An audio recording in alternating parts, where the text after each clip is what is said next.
Estamos de nuevo en Teatro Crítico con una entrega que en este caso nos va a unir a un guatemalteco, a un mexicano y un español, en este caso soy yo, a un guatemalteco que es Adolfo Molina Sierra, al cual tuve el honor de conocer justo hace 11 meses en una serie de conversaciones que hicimos en la Fundación Gustavo Bueno al respecto de este libro interesantísimo, en el cual él indaga acerca de los incidentes producidos hace 40 años, casi 41, en los cuales pues, falleció su padre.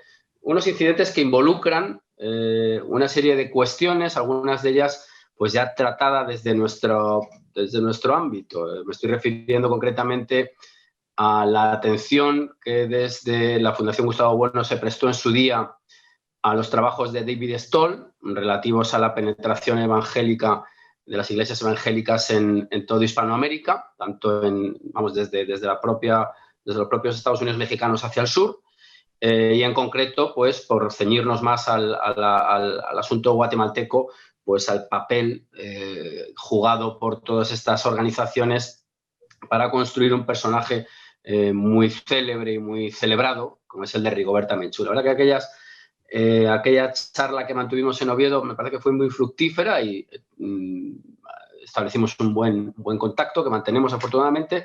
Yo invito a todo el mundo a que las vea porque se tocan muchas cuestiones, algunas de las cuales probablemente aparezcan en esta charla y bueno, pues muchas gracias, Adolfo, por prestarte a comentar unos incidentes que a mí automáticamente me remitieron a lo ocurrido en 1980 en la Embajada Española, en la cual pues tuvo un papel muy polémico, vamos a utilizar ese término, Máximo Cajal, luego pues una persona en la órbita socialdemócrata española, en el PSOE concretamente, y con una obra además que pone en cuestión territorialmente algunas partes de la nación española. Eso es un asunto que quedaría quizá para otra charla.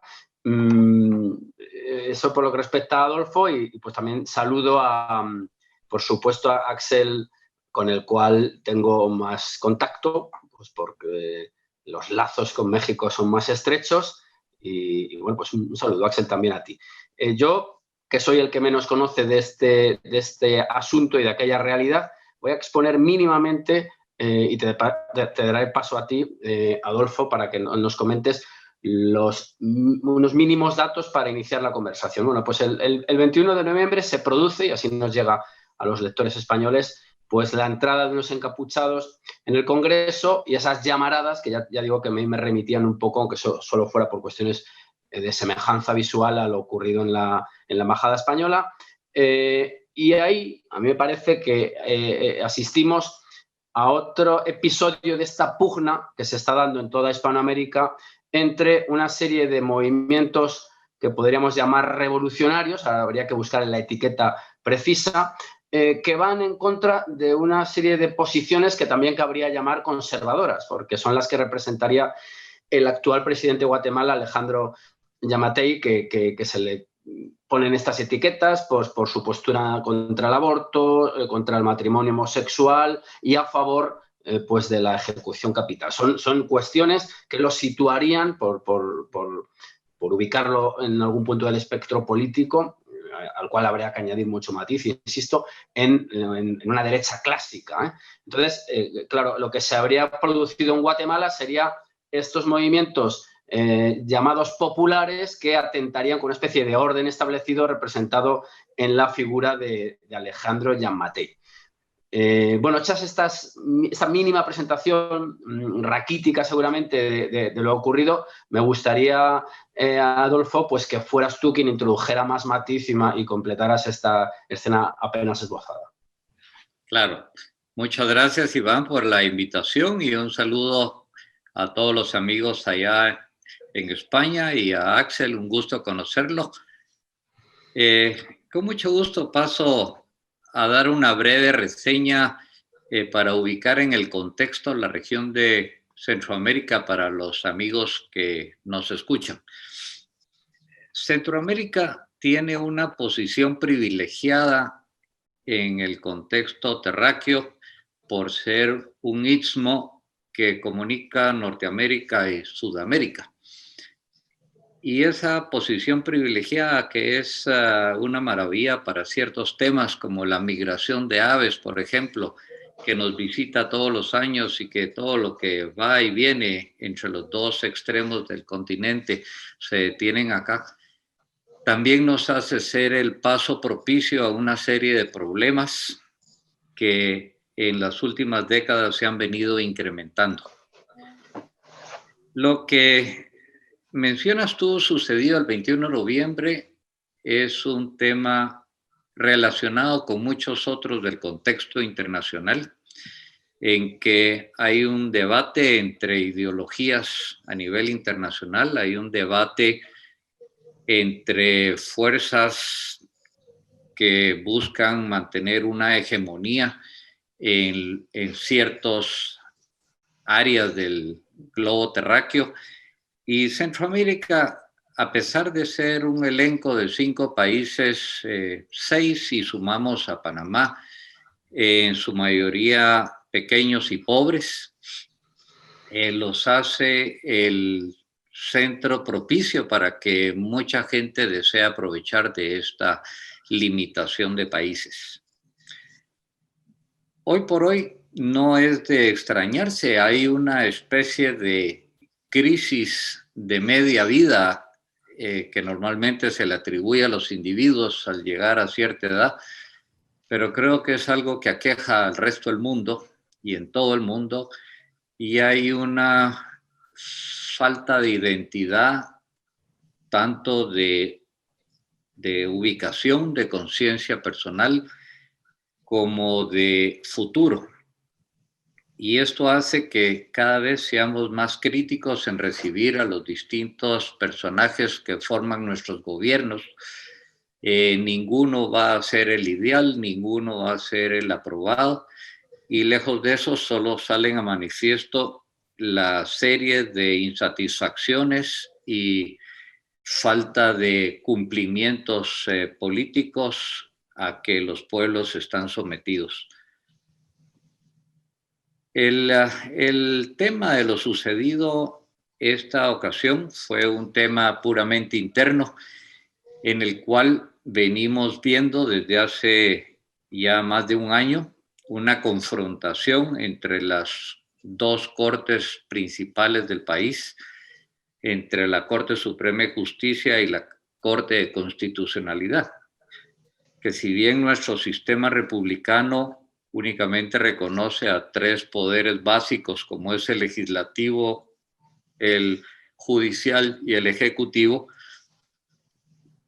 nuestra Constitución, que data del año 1985, estableció una Corte de Constitucionalidad con tales facultades que hoy por hoy se ha venido a colocar como el sombrero de los 3 poderes y manda sobre ellos.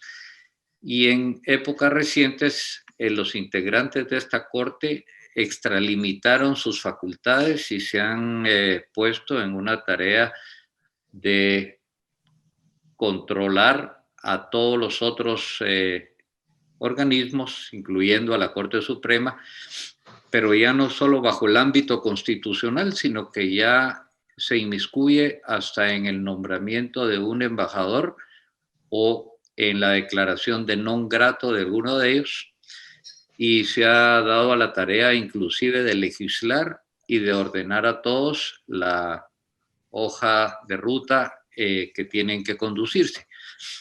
Esta pugna entre la Corte de Constitucionalidad y la Corte Suprema ha generado una serie de candados en que no se pueden rotar como es normalmente y por ley hacerlo a los jueces y magistrados de una, y se trabaron en un nudo celta de amparos mutuos, de impugnaciones mutuas, llevando al extremo que los magistrados de la Corte de Constitucionalidad se autoampararon.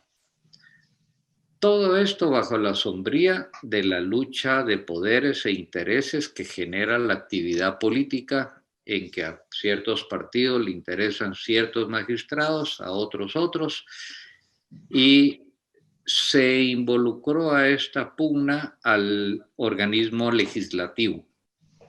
Entonces hemos tenido verdaderamente una crisis política que hasta el momento no ha sido resuelta.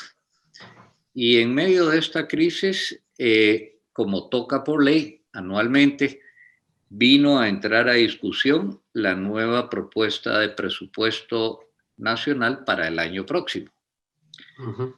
En esta, sin perder de vista el escenario de que hemos sido sometidos en Guatemala, a Honduras y parte de El Salvador y Nicaragua a 2 huracanes de máxima categoría que hicieron unos estragos y unos daños tremendos, que hasta la fecha buena parte del país está inundado. Y también sin perder de vista la pandemia que ha hecho lo propio, aunque debo reconocer que en menor escala que en otras regiones del mundo, pero ha sido un año sumamente complejo. Es un annus horribilis, como le llamarían a otros en nuestra historia. Entonces vino al debate este presupuesto, lo cual ocasionó la inconformidad y descontento de la mayoría de sectores de la población. Y acostumbrados en años recientes en que las manifestaciones pacíficas pueden darse con toda holgura en la Plaza de la Constitución, que se llama, que es el Parque Central, se gestó una manifestación para el 21 de noviembre para que todos estos grupos descontentos con el presupuesto se manifestaran y presionaran al legislativo a dar marcha atrás con el proyecto. Y se dio la manifestación en las formas como fueron planteadas pacíficamente. Era una fiesta civil en la plaza, pero al igual que ha sucedido en otras regiones del mundo, hay una agenda escondida de muchos otros grupos que normalmente asociamos a ideologías de extrema izquierda que buscan desde hace mucho tiempo un cambio de sistema en este país. Organizaron otra presencia frente al hemiciclo del Congreso de la República, y en ella, a diferencia de lo que sucedía simultáneamente en el parque, un grupo de hombres encapuchados, casi que con uniforme, todos vestidos de negro, se dieron a la tarea de destruir la puerta y una ventana del Congreso. Esto obviamente acarrió la presencia de policía y capturas y evitar el asunto. Afortunadamente, lo que fue destruida fue la puerta y una ventana del Congreso, que ya data de hace muchos años. Si hubiera sido una tragedia al que se hubiera perdido. Y se terminó sin mayor consecuencia ni mayor trascendencia. Tanto es así que está planeada otra manifestación, si no me he enterado mal, para este sábado y fue el sábado pasado, quiero decir, y se dio sin ninguna consecuencia, con mayor control. Lo simpático de todo el resultado de lo sucedido es que lo único que trascendió en los medios informáticos y en las manifestaciones políticas del país fue la violencia policial en contra de estos vándalos terroristas que fueron a destruir el Congreso y atacar a la policía. Y entonces la mayoría de las manifestaciones en contra ha sido de la actitud de la policía, lo cual, como dicen los americanos, es un copy-paste de todo lo sucedido en Estados Unidos y en otras regiones del mundo, que después de que destruyen, saquean y acaban con la propiedad privada y estatal, resulta que los enjuiciados son las fuerzas de seguridad, cuya tarea es precisamente proteger esto por haberse inmiscuido. Eso hace que los gobernantes, en un afán de no complicarse la vida más allá de lo que ya la tienen, empiezan a girar unas órdenes que solo terminan ayudando al caos y al desorden, porque en la manifestación del sábado pasado, a los policías se les ordenó presentarse sin equipo, sin armamento y con una rosa en la mano para enfrentar la manifestación. Sí, sí, sí.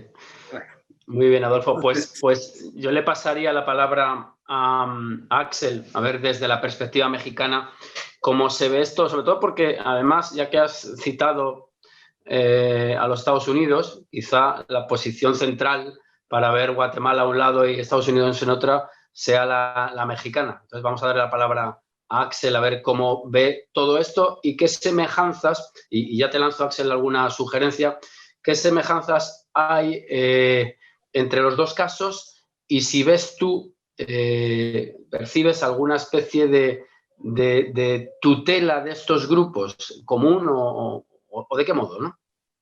Axel. Muchas gracias, Iván.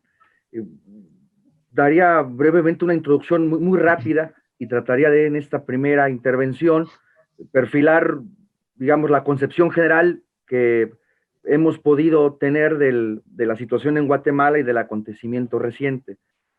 Si tomamos como punto de partida de un análisis, digamos, de la situación guatemalteca en particular y acaso centroamericana también en general, el incidente del Congreso, yo creo que podemos analizar dos líneas de análisis. Una, digamos, vamos a llamarla así, estructural, histórica, de largo plazo, y la otra, pues, con los acontecimientos inmediatos que ocasionaron este incidente en el Congreso, que fue, como decía el amigo Gustavo, pues la situación de una discusión en torno a los presupuestos del Estado. Yo partiría de esa introducción, digamos, generalísima. La situación de nuestros países de Centroamérica, de esta región centroamericana, que nos duele mucho el estado en el que está, de marginación de su población, de debilidad a veces de sus instituciones, nos duele mucho porque forma parte desde nuestra perspectiva de lo que consideramos como la hispanidad, nos duele personalmente su situación, pues esto sería producto en el fondo de la situación de estos estados centroamericanos, aunque parece que me voy a las calendas griegas, pero en el fondo de la ruptura que hubo con el Imperio Español, que es el origen de nuestros estados centroamericanos. Después de un breve lapso, brevísimo, que en donde esas provincias en su momento del Imperio Español se adhieren al Imperio Mexicano cuando Nueva España y los territorios que aquí estaban se independizan y se adhieren las provincias de esa zona de Centroamérica a lo que fue el Imperio Mexicano, que inmediatamente después se deshace y se constituyen como estados separados, diferentes del incipiente Estado mexicano. Pues, ¿qué ha sucedido históricamente? Pues que con la dispersión de Hispanoamérica, con la dispersión política de Hispanoamérica, en donde hay más de 20 estados, pues, ¿qué sucedió? ¿Qué ocasionó esto históricamente, pero a largo plazo históricamente? Pues primero, que son estados institucionalmente, políticamente, con ciertas debilidades y con problemas económicos muy acuciantes. Esto en buena medida por una situación de esa misma dispersión territorial. Si vamos previo a la misma formación de esos estados, pensando en la época del Imperio Español, es decir, cuando conformaban esas unidades territoriales que no eran aún independientes, pues con su dispersión y la fragmentación surgen nuevos estados y a veces estados pequeños, en donde incluso la dotación de recursos naturales, la dotación de recursos económicos, pues ya se ve determinada históricamente, pues por el espacio geográfico y territorial que ocupan. Y eso es algo que se ha venido cargando y teniendo. De suerte que tenemos unos estados territorialmente no muy amplios y políticamente debilitados y económicamente también con esta, digamos, dotación de recursos económicos también limitados. Para abreviar, la situación en general de Centroamérica pues es la misma en términos generales de los estados de Hispanoamérica, que es durante el siglo XIX y XX, sus economías son fundamentalmente exportadoras de materias primas. En algunos casos, y ahora voy a lo que quiero concluir, no nos estamos yendo de más.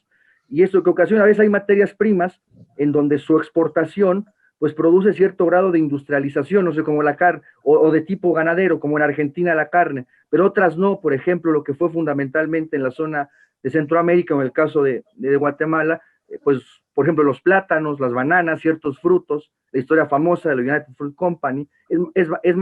A lo que vamos es a lo siguiente, que esta situación de dispersión territorial que ocasionó la formación y el surgimiento de nuevos estados condicionó históricamente, pero históricamente a muy largo plazo, secularmente, el desarrollo político de nuestras sociedades en Hispanoamérica, en este caso centroamericano, a lo que voy para no detenerme de más. De suerte que llegamos a esas alturas de la historia con estos problemas estructurales, seculares, desde el inicio de nuestras naciones, ¿no? Entonces, para concluir a lo que quiero decir, ante esta situación se formaron ya durante el siglo XX ciertos tipos de gobiernos en Centroamérica y en general en Hispanoamérica, pues de tipo oligárquico, ligados a las manos del imperialismo norteamericano, de su expansionismo económico, quedaron nuestros países postrados como exportadores de materias primas, lo que decía, y los intentos, por ejemplo, en el caso de Guatemala, de tener un proyecto de desarrollo nacional diferente, pues fueron cejados radicalmente. Por ejemplo, el último, que fue el gran caso, me parece, hay que recordar, que fue el del doctor Juan José Arévalo y del coronel Jacobo Arbenz. Ese intento de un proyecto distinto, de iniciar un proceso con los recursos posibles que hay en Guatemala, de industrialización, de defensa de la soberanía nacional, de mejorar las condiciones de vida de las más populares, pues se vio cortado por una intervención norteamericana. Es decir, llegamos a esas alturas del siglo XXI, nuestra situación en Centroamérica, y ya termino, quise retomar esto históricamente, arrastrando estos problemas seculares, con unas situaciones de marginación, de pobreza fuertes, con esta falta de justicia social, si se quiere ver así, y políticamente debilitados, con ciertas élites o grupos de interés gobernando. Yo cerraría con esto. Ahora, parece que me fui muy atrás, pero a lo que voy es lo siguiente, de suerte que en ese momento de la historia y del siglo, pues nuestras sociedades en Centroamérica enfrentan estos problemas. Y no solamente en Centroamérica, por ejemplo, en el caso del Perú, ya van 3 presidentes en menos de 6 años. Entonces, se están dando esos procesos de inestabilidad política. Para acabar, hay en Guatemala, después de la época muy violenta de los años 80, con la situación de la guerrilla, se conformó una institución que a mí me parece es muy importante considerarla en el análisis de la situación de Guatemala, y que fue un proyecto articulado por Naciones Unidas, pero realmente impulsado por los Estados Unidos, que fue la Comisión Internacional contra la Impunidad en Guatemala, la llamada CICIG. Y lo que sucedió aquí fue que este proyecto de Naciones Unidas, para tratar de estabilizar la situación interna en Guatemala, pues se convirtió también en un ente injerencista en el fondo de Estados Unidos. Yo simplemente comentar esto para cerrar. Al margen de la evaluación que se pueda tener en términos políticos de los distintos presidentes, es un tema interno que yo desde luego no voy a opinar, que a partir del principio del respeto a la soberanía de los estados, pero sí de la caída del presidente Otto Pérez Molina. Él, cuando fue procesado y tuvo que renunciar junto con su vicepresidenta, él declaró algo fundamental a una entrevista a una agencia noticiosa británica muy importante. Y él decía que la CICIG, esa comisión internacional contra la impunidad, en Guatemala se llama así, era totalmente, lo dijo el expresidente, lo dijo Otto Pérez Molina, era un ente de Estados Unidos que presionaba y se metía absolutamente en la política interna de Guatemala, en decisiones que corresponden exclusivamente al ámbito de la soberanía de los estados. Hay una anécdota, y yo con esto cierro, en esta entrevista que recomiendo ampliamente, que da Otto Pérez Molina, en donde la propia CICIG y el embajador de Estados Unidos en Guatemala se ponían a opinar incluso de quiénes debían ocupar ciertos cargos ministeriales en el gobierno de Guatemala, lo cual es inaceptable. Aquí partimos del principio del respeto a la soberanía de los estados. Y ante esa situación, para cerrar, decía el propio Pérez Molina, aquí es la decisión de Estados Unidos, querer tener injerencia en el país, y ante todo, eso no le importa llevarse a quien se tenga que llevar por delante. Ojo, y yo cierro con esto ahora sí, el hoy prácticamente presidente electo Joe Biden era en ese entonces vicepresidente de Obama, y la actitud de Joe Biden con Guatemala y con Centroamérica fue totalmente lesiva, injerencista y agresiva, ¿no? Aquí cuenta, yo con esto cierro, cómo Pérez Molina, ¿no? Le habló personalmente Biden y le exigió que se quedara la CICIG, esta comisión internacional, para extendiera su periodo de 2 años de operación en Guatemala. Y dijo esto, dice esto Pérez Molina, 2 veces con el vicepresidente Biden personalmente y 2 más por lo menos por teléfono, me dijo que era una condición renovar el CICIG. ¿A cambio de qué? De lo que llamaron como una especie de alianza para el progreso, un paquete de ayudas millonarias, $1,000 millones que iban a dar a todo este triángulo de nuestras repúblicas centroamericanas, y en donde condicionaron, si no se queda la CICIG, dijo Biden, no les damos el dinero. Esa es la posición. Yo cierro con esto. Conclusión. Sí, perdónenme. Muchas gracias, Axel. Sí, algo rápido, ya para acabar, para contestar lo que tú me decías. Sobre qué grupos podrían estar o estar alentando esto. A mí me parece que nuestros países en Hispanoamérica y en Centroamérica se ven azotados por 2 circunstancias. Una, por esta izquierda o un grupo de izquierda progres, indefinidos, en donde estamos plagados de ONGs, ¿no? En conjugación con estos grupos supranacionales que intentan meterse, y esto ocasiona esta situación de inestabilidad. Perdón si hablé de más, pero yo expondría eso. No, está muy oportuno todo lo que has dicho. Yo voy a seguir sugiriendo temas, a ver si llegamos a algún tipo de conclusión o arrojamos luz sobre sobre un asunto tan complejo como es el de Centroamérica, esa especie de cuello de botella americano, que además, pues digamos que canaliza una serie, y ya avanzó algunas de las cuestiones que quería poner sobre la mesa, de flujos, en este caso migratorios, de personas que van pasando de unas naciones, efectivamente aquí partimos de la soberanía, de las soberanías nacionales ya configuradas, unas soberanías además, tú has nombrado esa crisis que se produce con la transformación del Imperio Español en una serie de naciones soberanas. Yo añadiría, por darle un pelín de continuidad a lo que tú has expuesto, el fenómeno tan grave y con tanta repercusión que tuvo en esa región del filibusterismo. Es decir, que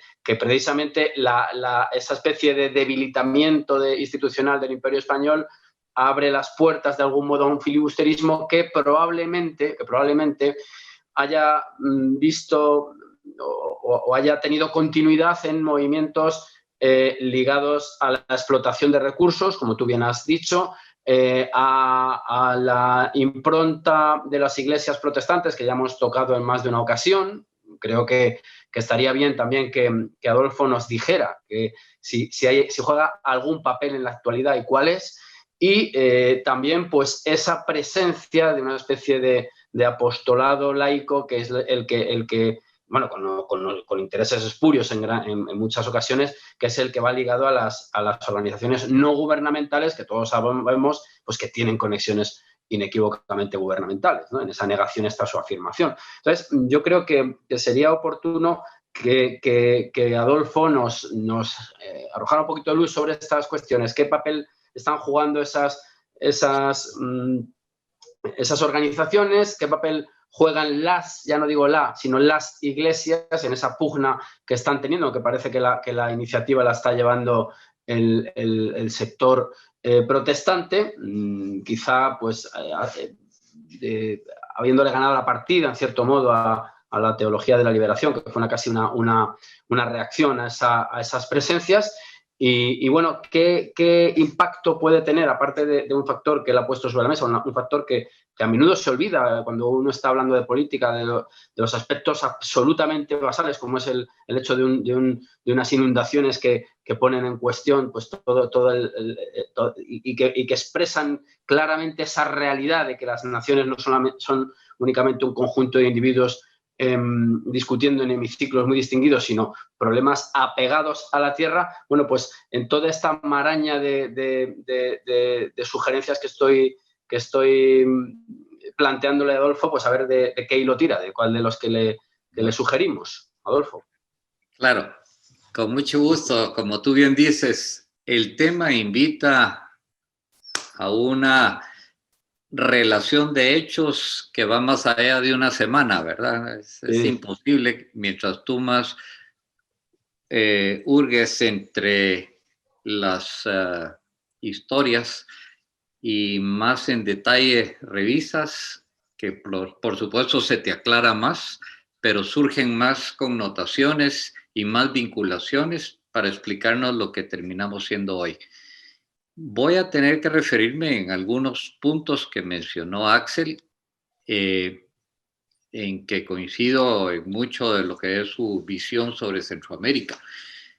Y ya que mencionó la historia de nuestras naciones y la limitación que por nuestro tamaño tuvieron en su desarrollo económico, debo retraerme un poco a la historia de la colonia española en nuestra región, porque desde el principio estuvimos condenados al fracaso, si se quiere ver así, o a una limitación, porque como recordarán, la corona impuso la prohibición a toda región que no fuera México hoy o Perú de hoy también, para poder comercializar con Europa, exportar y manejar productos. Y lo que nosotros pudimos haber hecho, ya que aquí en Guatemala se inició la ruta al oriente, también eso se prohibió, que tenía que ser forzosamente desde México. Y nunca pudimos comercializar nuestros precarios productos. O sea, ya venimos desde hace tanto a lo que señalaba Axel, en que nuestro tamaño nos ha prohibido realmente crecer.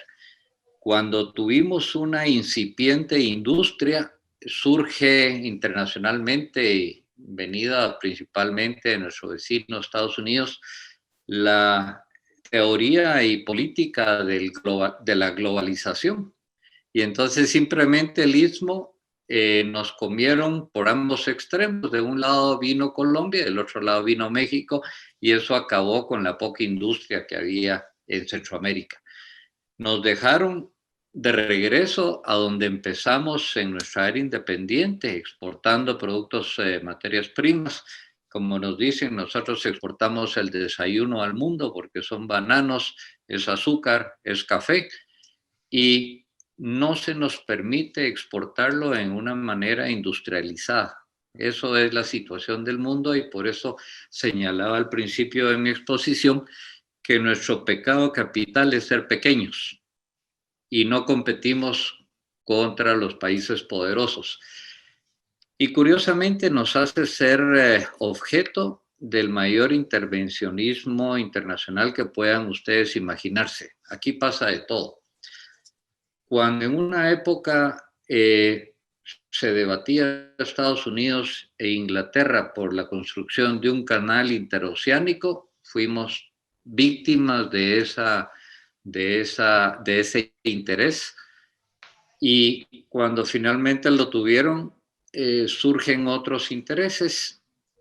Luego empiezan los intereses de tipo ideológico con que se protagonizó la Guerra Fría, que fue fría en otros lugares, pero aquí con nosotros fue al más extremo calor, ¿verdad? Nos generaron una guerra de 36 años interna, mientras que Rusia, Cuba y China apoyaban a los grupos rebeldes sediciosos, Estados Unidos apoyaba a los distintos gobiernos, porque tengo que hacer mención, no es que fuera un gobierno, no, fueron una serie de gobiernos uno tras otro en que tuvieron que defenderse de esta sedición que buscaba transformar el sistema a un sistema comunista como el de sus patrocinadores. No obstante, habiéndonos plegado al lado de la filosofía y política norteamericana, en época del presidente Carter, que fue un cambio de política en Estados Unidos y otro cambio de ideología, nos impone un veto de compra de armamento y nos deja atados de manos contra esta guerra interna que teníamos, que nuestro grupo militar hizo milagros por conseguir pertrechos de guerra y poder seguir enfrentando esta guerra. Cuando finalmente es derrotada la sedición militarmente, nadie previno que la izquierda internacional había declinado el seguir el enfrentamiento militar porque consideró que el enfrentamiento político ideológico iba a tener mejor expectativa de triunfo, y desde el año 85 iniciaron esto en proceso. Y poco a poco los éxitos militares que obtuvo el país fueron retrayéndose y perdiendo posiciones, etc.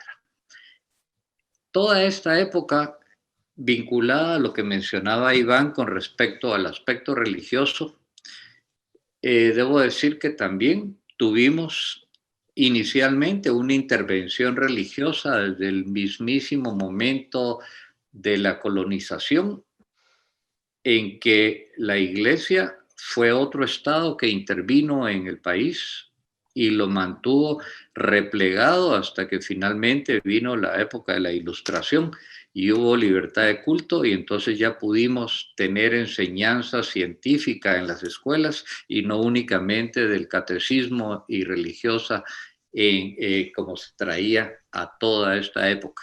Esto les hablo casi a principios del siglo XX. Luego llegamos a la guerra interna y la Iglesia progresista toma partido en ella y se pliega del lado de los sediciosos para poder cambiar un sistema que no le era conveniente. Hoy por hoy seguimos viendo esa Iglesia que a medida de que pasaron los años se fue volviendo más fuerte, y hoy por hoy nuestros obispos, cardenal, etcétera, son reminiscencias de esa Iglesia que luchó al lado de la guerrilla en un momento dado, y esa es la actitud política y mental que enfoca y perfila como soluciones a nuestro país. Tengo que hacer una pausa únicamente por el comentario que hizo Axel en relación a un gobierno como fue el de Jacobo Arbenz y de Juan José Arévalo. La propaganda en general de la izquierda tradicional han posicionado estos dos gobiernos como los gobiernos de la primavera de Guatemala. Créeme que bajo el punto de vista de guatemalteco, viendo los resultados que dichos gobiernos tuvieron, la historia y la publicidad escondió los aspectos negativos de estos gobiernos en el país. Y si bien es cierto que hubo un apoyo de Estados Unidos al derrocamiento de Arbenz, se hizo de la mano de los grupos y grandes sectores de Guatemala que se veían afectados y por demás opuestos a la imposición de una filosofía comunista en el país, al punto que es considerado que el gobierno de Arbenz fue el primer país comunista, el primer gobierno comunista de América. Entonces, la tendencia internacional socialista de izquierda ha vendido una idea principalmente con el ánimo de reclamar la intervención americana en este sentido, al extremo que vemos novelas como la de Vargas Llosa, que hace una historia al respecto totalmente tergiversada. Yo les invito a que revisen los libros más históricos y más objetivos para entender ese momento de nuestra historia. Dicho esto, yo me temo que estamos siendo nuevamente, ya que han mencionado el tema de Estados Unidos, quiero argumentar que cuando hablamos de Estados Unidos en tiempo pasado, pues lógicamente era el gobierno de Estados Unidos. Pero hoy estamos en una situación en que cuando hablamos de Estados Unidos no necesariamente nos referimos al gobierno, ni sabemos si es el gobierno. Hoy hay tantas fuerzas poderosas en Estados Unidos que tienen la capacidad de quitar y poner presidentes en estos países. Pueden hablar ustedes de una CIA, de un Pentágono, de un partido demócrata, de un partido republicano, de un gobierno.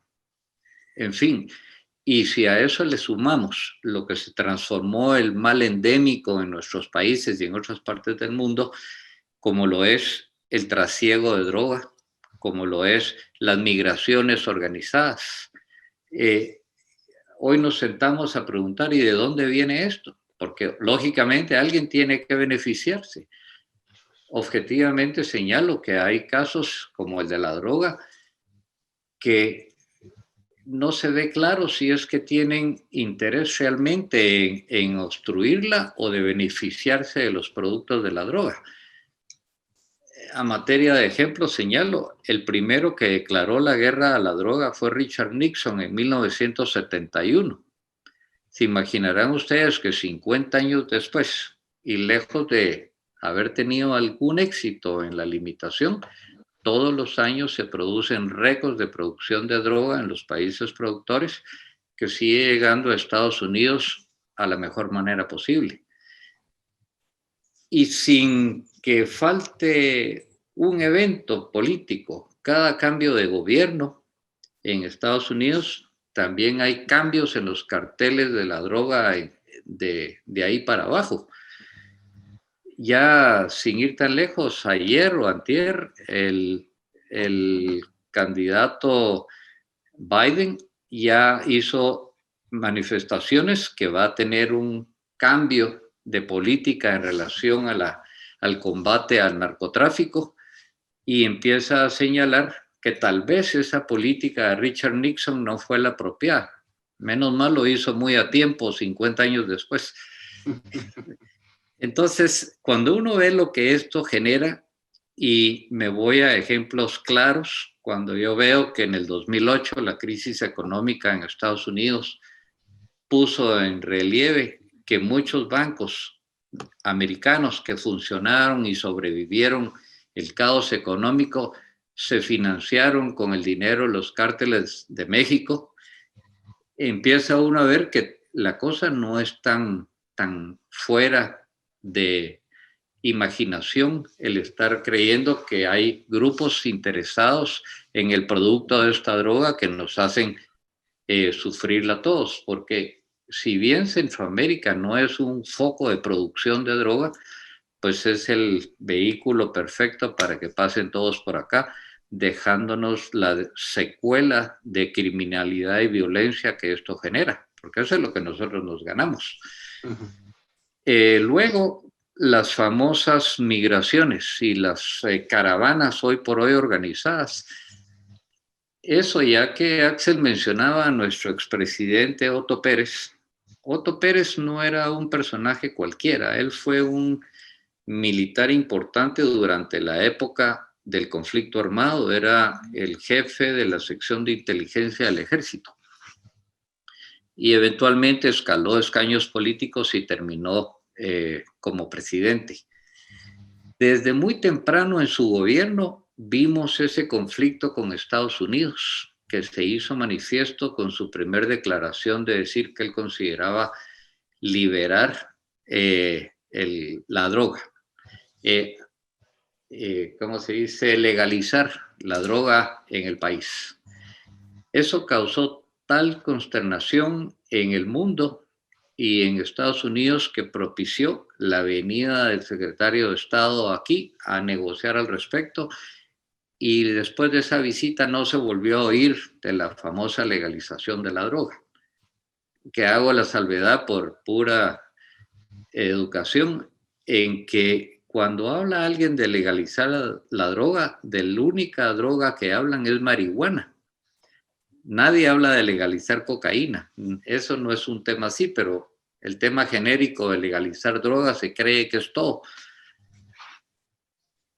Siguió el gobierno de Otto Pérez, caracterizado por mucha corrupción, ineficiencia, insatisfacción, etcétera, y llegó nuevamente a un conflicto con Estados Unidos. Y ahí entonces se da la primera migración hacia Estados Unidos, esta vez solo de menores de edad. Llegó en un número de unos 2,000 niños, lo cual generó el colapso de todas las instituciones americanas migratorias de frontera. Y nuevamente viene secretario de Estado a hablar con el presidente y es ahí donde ofrece la Alianza para la Prosperidad, pusieron, porque la Alianza del Progreso, recuerden que era de Kennedy. Y entonces ofrecen los 1.000 millones que con el paso del tiempo y ese gobierno de Obama jamás se concretaron en nada. Después se decidieron repartir entre los 3 países. Total, llegamos al gobierno de Trump y el resultado fue que no nos dieron nada. Así de sencillo. La idea era generar oportunidades en estos países para que la gente no tuviera la necesidad de emigrar. Pero ya el año pasado empezamos a ver la primera migración organizada desde Honduras. 4.000 o 6.000 personas a pie que caminaban atravesando Guatemala y llegaban a la frontera de México y posteriormente a la frontera de Estados Unidos. Eso se volvió un juego entre las naciones, negocian qué hacer y si no, pues ahí te va otra caravana. Es un juego que nos tienen. Y lo que pasa es que hoy el común denominador es que ninguno ciudadano común como nosotros nos enteramos realmente del fondo que hay detrás de cada acto que vemos ante nuestros ojos y lo que publicitan los medios informativos que hoy por hoy son con la mayor incredulidad, ya no se usan. Eso es lo que cuando se comercializaron y se volvieron plumas pagadas, se acabó el interés en ver un periódico o un diario escrito. Entonces, la situación sigue siendo problemática por los asuntos normales de nuestros países, pero se ve nuevamente amplificada por los intereses extranjeros de trasiego por esta región. Y hablar de las elecciones en Estados Unidos a nosotros ahora nos espanta porque habíamos tenido un periodo de tregua con el gobierno de Trump hasta cierto punto, porque ahí no es que alguien nos considere, es simplemente que son menos dañinos a nosotros un partido que otro. Como bien decía Axel, en época del gobierno de Obama teníamos al embajador Todd Robinson sentado en el Congreso para aprobar o desaprobar las leyes que se estaban trabajando, o se iba a sentar a las audiencias públicas de la Corte para que se juzgara en determinado sentido. La Corte de Constitucionalidad que tenemos hoy la nombró él, por decirle, si es parte del conflicto. Hablaste, Axel, también de la famosa CICIG. La CICIG fue un invento, debo decirles que es el único ejemplo en el mundo de esta institución y fue un experimento entre Naciones Unidas y los países que se llaman amigos que apoyan los procesos en Guatemala. En los primeros años de la CICIG, el único caso de relevancia que tuvo y que resolvió fue el caso de un abogado guatemalteco que filma un video y acusa que si en caso muere es la culpa del presidente Álvaro Colón, la esposa y otro funcionario. Y a los 2 días lo matan. Y entonces, como se volvió una crisis por este caso, todo el pueblo indignado en contra de ese asesinato y el video evidente que era por razones de los funcionarios, el director de momento de esta famosa CICIG era un abogado español llamado Carlos Castresana, que lanzó la teoría basada en su investigación que el abogado asesinado se había autoasesinado y que por esa razón el presidente y sus funcionarios eran libres de toda culpa y lanzó la persecución en contra de la familia y cercanos al abogado fallecido, acusándolo de él haber planificado su asesinato. Eso, pero ni en Netflix oye uno una historia tan descabellada. Hoy, por cierto, Carlos Castresana es del grupo de amigos que apoyan todavía al embajador Cajal allá en España. Como dice el dicho, Bien. Dios los crea y el diablo los junta, ¿verdad? Bueno, antes de pasar la palabra otra vez a Axel, que ha sido interpelado por ti, un breve apunte, y es que es el complejo mundo de la droga y de determinadas drogas, como tú bien has dicho, no se trata en principio de todos, parece que el centro de todo este flujo estaría pues vinculado al negocio de la marihuana. Hay es una observación que lanzo a ver qué os parece, ¿no? Y es que el hecho de que existan esos focos de narcotráfico también permite, estamos hablando de intervencionismo norteamericano imperialista, tampoco hay que rasgarse la vestidura, está en la historia del mundo, el intervencionismo imperialista, y es el hecho de que la existencia de esos cárteles y de esos núcleos delictivos permite la intervención de la DEA también. Eso es una cuestión que a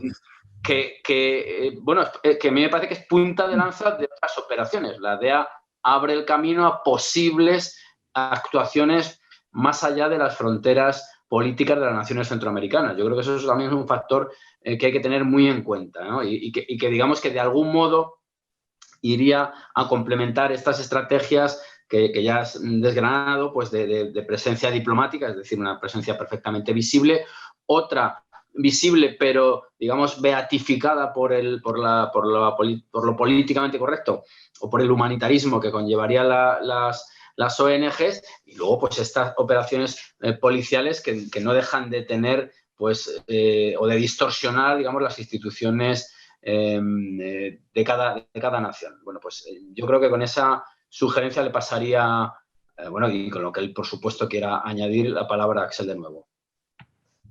Claro, Iván, como ya va siendo la hora, iré exponiendo ya también parte de mis conclusiones, digámoslo así, ¿no? Partiendo de lo que hemos dicho aquí.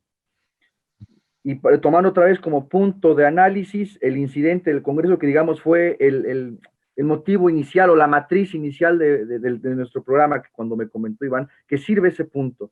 Yo creo que estas circunstancias de ciertas inestabilidades, como también en el caso de Perú, por ejemplo, saliendo de la situación de Centroamérica, donde el caso es parecido, o en Chile, por ejemplo, pero el de Perú, donde hay ese grado de inestabilidad que llevan ya 3 presidentes en 5 años, se conjugan varias cosas. Yo creo que es en una, digamos, por una escala sociológica y económica, la situación de las grandes mayorías del pueblo, de la población de estos países en Centroamérica. Esa es una situación real. Si hay esas tasas de migración hacia Estados Unidos, se debe a la situación económica generalizada en las situaciones de nuestros países centroamericanos. Aunado a una dinámica política de clases políticas, de élites políticas, a veces muy corrompidas, a veces muy corruptas, con negocios particulares en su beneficio, y la bomba es una bomba de tiempos, una combinación explosiva. Gobiernos institucionalmente débiles, a veces corrompidos, aunado a situaciones económicas muy presionantes, acuciantes para la vida cotidiana de la gente. Es una combinación explosiva. Esa migración que se da hacia Estados Unidos, pues en buena parte también se explica por eso, la situación social y política de esos países. Yo quiero retomar esto rápidamente del papel de la CICIG, de esa comisión internacional que opera en Guatemala, porque me parece, y yo no dudaría que tuvo que ver partes de ONGs ligadas a esto, partes también de grupos que estaban que apoyaban mucho internamente desde Guatemala a esos organismos como la CICIG, y me parece que forma parte de los proyectos imperiales de Estados Unidos. ¿En qué sentido? ¿A qué me refiero? El ortograma, el programa que sigue el imperio norteamericano es la de homologar a los países en los que influye o invade, como el Medio Oriente, a su democracia liberal, hoy decadente, hay que decir.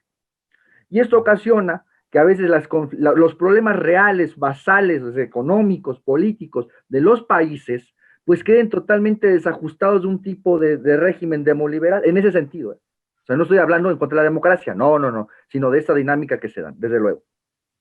¿Y qué ha sucedido? Por ejemplo, en esta intención de normalizar los regímenes políticos de Centroamérica, pues surgen organismos como de la Comisión Interamericana contra la Impunidad en Guatemala, ¿no? La CICIG, en donde hay una intervencionismo y injerencismo ya en decisiones muy internas de la política de Guatemala, que va más allá de asuntos puramente jurídicos o judiciales. Entonces, y aparte Biden, a la sazón vicepresidente, quería extender el papel de la CICIG a al Triángulo Norte, con Honduras y El Salvador, incluirlos también en ese ámbito. Esa fue la condición para que esta Alianza para la Prosperidad, para detener también la migración que habían tenido de los países de Centroamérica hacia Estados Unidos, dar dinero, no a esos países, a los países de Centroamérica, pero con la condición de que se expandiera esta CICIG a esos 3 países de nuestra región centroamericana. Sin duda, como una fórmula de los Estados Unidos para tratar de normalizar y encuadrar los regímenes políticos a su muy perspectiva concepción de la democracia liberal que tienen los norteamericanos. Claro, eso genera sus inconvenientes y sus contradicciones con los problemas reales que enfrenta la población. Porque claro, una economía liberalizada absolutamente, o internamente proyectos que no tienden a tratar de buscar márgenes para la industrialización o de industrializar la exportación de materias primas, genera este tipo de economías, por desgracia. Entonces, digamos que a escala estructural, estos son los motivos por los que van surgiendo y hay constantemente esta inestabilidad presente en estos países. Bueno, para ir cerrando, el hecho, como dijo el amigo Gustavo, de Otto Pérez Molina, que era un general, un personaje muy importante, el hecho de que él lo haya expresado demuestra que no son fantasmadas de izquierdismo decir o hablar del imperio norteamericano, pues eso es una filosofía de la historia que no se puede negar, y yo quiero detenerme un poco en esto, porque vale la pena, y me parece que demuestra el papel que está jugando esos ONGs y estos entes internacionales en Guatemala. Dice el propio Pérez Molina, que le pide Biden esto. Iba más allá, porque el vicepresidente, Joe Biden, me pidió que la CICIG se convirtiera en regional, que hubiera una CICIG en Honduras y en El Salvador, ¿no? Existe así. Incluso llegan al enfrentamiento en donde cuando el embajador Todd Robinson, que era el embajador norteamericano en Guatemala, le pide cambios en el gabinete, le contesta Pérez Molina, ¿no? Le dije al canciller de Guatemala, dígale al señor Robinson que entiendan cuál es su trabajo aquí, es el de embajador de Estados Unidos, no es el de presidente del país. Es decir, esas declaraciones a qué van al enfrentamiento real y efectivo. Ya declaraciones de este tipo entre jefes de Estado, un embajador, ya son cosas fuertes. Yo insisto en esto. Y bueno, ahora, el papel de las ONGs, yo creo que detrás de este incidente que hubo en el Congreso, están el papel de estas ONGs, que son una plaga en Centroamérica y una plaga en Hispanoamérica, de una ideología política progresista, de una izquierda indefinida, ojo, de una izquierda indefinida, que encima son globalistas. Prueba de que son globalistas es que no creen en la necesidad de fortalecer los estados nacionales, que es la única manera para que nuestros países salgan adelante, y que son un azote. Ya venía, lo que tú, Iván, hiciste esa gran labor de entrevistar a David Stoll, ¿no? En donde también él escribía este papel de Rigoberta Menchú, ¿no? Es decir, una falsedad, todo ese montaje izquierdista, en el fondo hay que decirlo así, ¿no? Y yo cierro, para no extenderme más, con lo siguiente. Yo creo que esta situación dura, lacerante para los pueblos de Centroamérica, en general de Hispanoamérica, pues hay salida, yo creo que hay un proyecto posible, y en el caso muy particular de Centroamérica, a mí me parece que lo hablo de manera pues casi, si ustedes quieren, un poco utópica, en el buen sentido, ¿no? A largo plazo, pensando en proyectos históricos, ¿no? Hubo un momento en donde Centroamérica estuvo unida, y se llamó la República Federal Centroamericana, por el que el gran general Francisco Morazán trató de mantener ese bloque territorial, político y económico que sin duda una unidad, un espacio territorial, un ámbito geográfico de las magnitudes de Centroamérica toda y unida es diferente y daría otra posición, tanto política y de importancia. Claro, esos países que se encuentran en Centroamérica, que son territorialmente no muy extensos, pues se vuelven en intentos de botines de los imperios de la hora, lo que tú decías, Iván, del filibusterismo, por ejemplo, ¿no? Entonces, para cerrar, yo creo que a largo plazo la salida se puede expresar en 2 palabras: nacionalismo en el buen sentido e hispanoamericanismo.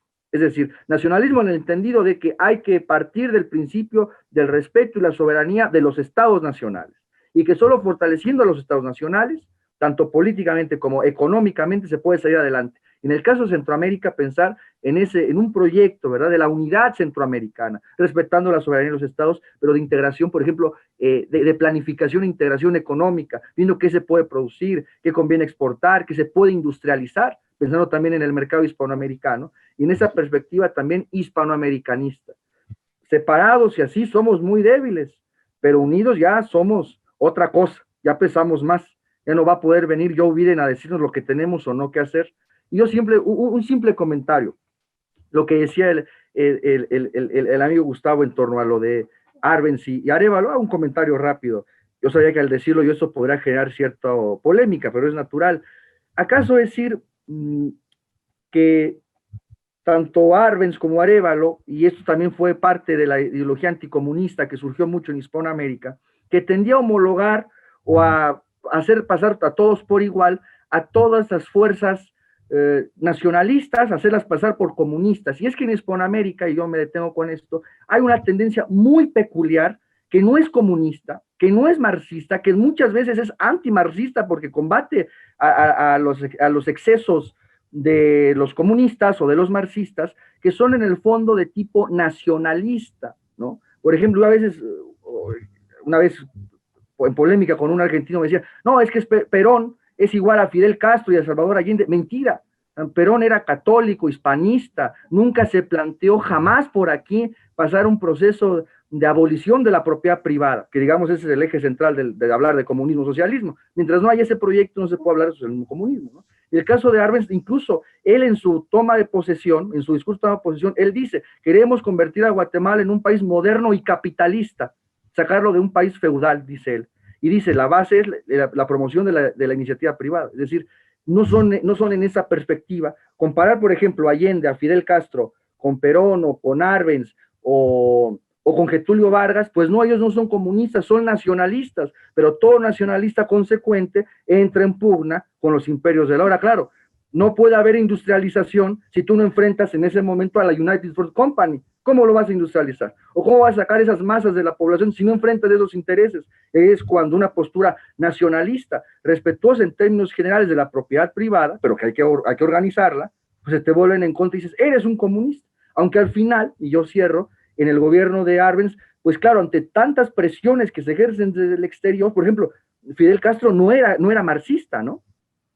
Fidel Castro, por ejemplo, bueno, tenía estos vínculos con el pensamiento de José Antonio, y yo cierro con esto, ¿no? Entonces, al final, al gobierno de Arbenz, se le unió el Partido Guatemalteco del Trabajo, el llamado PGT, que sí era de filiación marxista, él siempre se mantuvo en una línea nacionalista, es decir, no era en esa perspectiva un marxista, ¿no? Yo diría eso, Iván. Bueno, pues para cerrar, como estamos ya en el filo de la hora, os voy a lanzar una última pregunta. Vamos a ver, estamos ahora en un proceso de recuento, de impugnación de resultados electorales en Estados Unidos, que es, digamos, la nación que ha estado gravitando en todo este debate, que podremos continuar en el futuro, por supuesto. Y bueno, pues estamos en esta pugna ahora judicial entre Biden, un Biden del que ya tienen memoria en los guatemaltecos.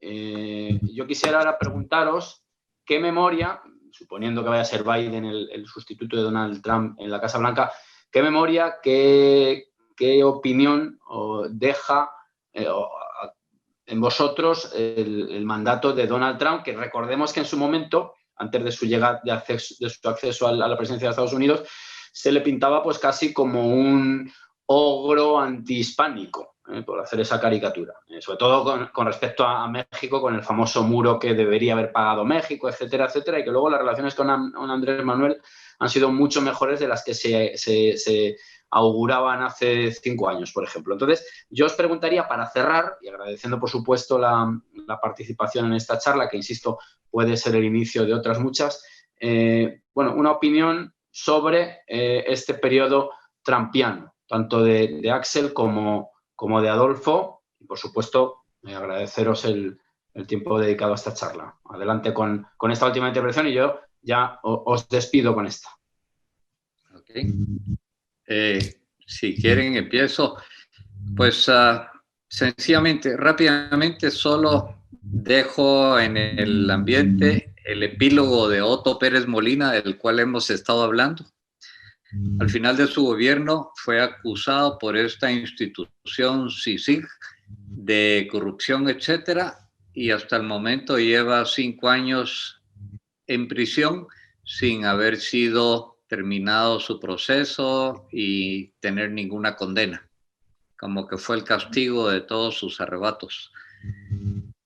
Finalmente la CICIG la logramos sacar de Guatemala en el siguiente gobierno, y eso causó una pugna entre el secretario general de las Naciones Unidas y nuestro presidente, al extremo que le dijo que lo podrían sacar físicamente de Guatemala, pero él seguía vigente, el comisionado de la CICIG de entonces seguiría vigente en Naciones Unidas. O sea, a ese extremo. El periodo de Trump marcó para nosotros en el área un cambio significativo ante la política del anterior régimen demócrata.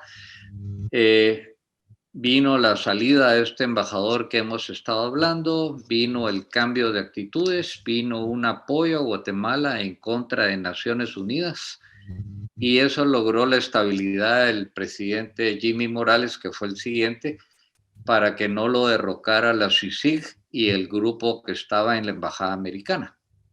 Entonces, nosotros, con todo y la mala fama por su personalidad que se hizo Trump, creemos que la situación fue favorable de su gobierno. Nosotros lo vemos reflejado inmediatamente en las remesas que recibimos en el país, las cuales subieron, van de la mano con la economía americana, y entonces si está mal la economía en Estados Unidos, está mal la economía de Guatemala. Vimos muchos actos favorables que, como he dicho siempre, más lo resumo en actos que no intervinieron en nuestro normal desempeño, y no que fueran actos que vinieron a apoyarnos en crear más oportunidades de trabajo o apoyos financieros en determinados proyectos. Eso siguió normal, simplemente no nos perjudicaron con una ruta de camino distinta a la que nosotros tratamos de seguir. Vemos con mucha preocupación, decía, el resultado de las elecciones tan connotadas hoy por hoy en Estados Unidos. Ya veo la importancia de la nueva elección que va a tener lugar en Georgia el día 5, como que va a ser definitiva para ver si realmente queda Biden o queda Trump. Ya Biden anunció que el apoyo a Centroamérica en la lucha contra la corrupción y la migración va a ir más en el sentido de regular el lavado de dinero en Estados Unidos, lo cual, como Axel sabrá por experiencia en su país, eso se volvió otra forma de amenaza en que cualquier capital que llegue a Estados Unidos sin un origen verídico es confiscado y apropiado. A mí honestamente me asustó mucho ese anuncio, y por eso lo comento para que lo tengan presente en lo que suceda en un futuro, si es que él llegara a quedar. Así que preocupados porque nuestra situación precaria, en crisis y mala, si queda Biden, se va a poner peor. Hablan de reponer la CICIG nuevamente en Guatemala, y hago el comentario, en Honduras ya existe, pero no se atrevieron a ponerle el mismo nombre, se llama de otra manera que no recuerdo ahora, apoyado por las Naciones Unidas, haciendo la misma función. ¿Qué les puedo decir? El panorama un tanto incierto como está la pandemia, así que esperemos para lo mejor. No será la primera ni será la última adversidad que enfrentamos, y aquí estamos todavía, así que a las órdenes. A ver si podemos charlar otro día. Muy bien, encantado. Axel. Muchas gracias. Cierre para ti. Nada, unos minutos escasamente. Pues creo que ya hemos visto esto, vamos, el cierre que ha hecho el amigo Gustavo ha sido pues, muy puntual. Y en cuanto a Trump, yo creo que, para ya no repetir, yo lo cerraría con esta frase: si finalmente se consolida, como todo indica, que queda Biden, pues yo diría que de Trump, así lo diría yo, lo vamos a extrañar, así te lo digo, lo vamos a extrañar. Sí. Y nada, yo creo que demuestra muy bien la política que Trump tuvo, pese a esa imagen de el injerencismo, del imperialista, pues no, yo creo que ha sido de los presidentes que más han tenido a mantener la estabilidad. No solamente no hizo una guerra, sino que las terminó o las conjuró. El invento del Estado Islámico, del ISIS, donde el propio Trump lo dijo, no soy responsable, del papel que tuvo Hillary Clinton en su articulación, bueno, Trump lo vino a acabar con una alianza militar de facto entre Estados Unidos y el ejército ruso del presidente Putin. Ahora, simplemente parece que me alejo, pero para glosar lo de Trump, que ya preguntabas muy puntualmente, Iván, la neutralización de este militar de alto rango iraní en Afganistán, Soleimani, pues que evitó un levantamiento de Afganistán, o sea, fue una cuestión preventiva. Es decir, Trump no solamente no hizo guerra, sino que las acabó o las previno. O sea, de verdad, yo creo que para candidato real de Nobel de la Paz, yo se lo daría a Trump, porque, claro, solamente el jefe de un imperio puede evitar guerras, y él lo hizo. Sí. Y en el caso Corea del Norte. O Corea del Norte, claro, también hay como válvula frente a China, que ahí es el interés de Corea del Norte frente a China, porque por sí, pues, vale poco, ¿no? En fin, de suerte que, como yo concuerdo con lo que dice el amigo Molina, en el sentido de que se viene una etapa de injerencias muy fuertes por parte bien, también para México, también para Centroamérica, y que estos organismos internacionales como la CICIG y la ONU, pues simplemente son para debilitar a nuestros ya debilitados estados. Yo sigo mandando un mensaje de, podemos llamarle de esperanza en el buen sentido, de que yo creo que la unidad centroamericana y un proyecto hispanoamericano pueden ser la salida, ¿no? Bueno, eso es todo. Muy bien, pues un saludo a ambos y a ver si algún día somos capaces de juntarnos en carne mortal. Sí. Un honor. Gracias. Muchas gracias. Adiós. Un gusto, Adolfo. Iván, hasta luego. Igualmente. Adiós. Hola, buenas tardes a todos. Buenas, ¿qué tal todos? Voy a poner aquí esto, que no se caiga. Bueno, Adolfo, casi 11 meses después de vernos en Oviedo nos vemos así, ¿no? Increíble. ¿Quién iba a decir lo que nos esperaba este año, Iván? Bueno, y Axel, pues, ¿quién es ese? Era la decoración para otros videos que grabamos. Bueno. Bueno, chicos, pues nada, seguimos en contacto. Sí, Iván. Hasta luego. Mari, qué gusto escucharte otra vez. Mari, que es la hacedora de todo esto. Mari, gracias.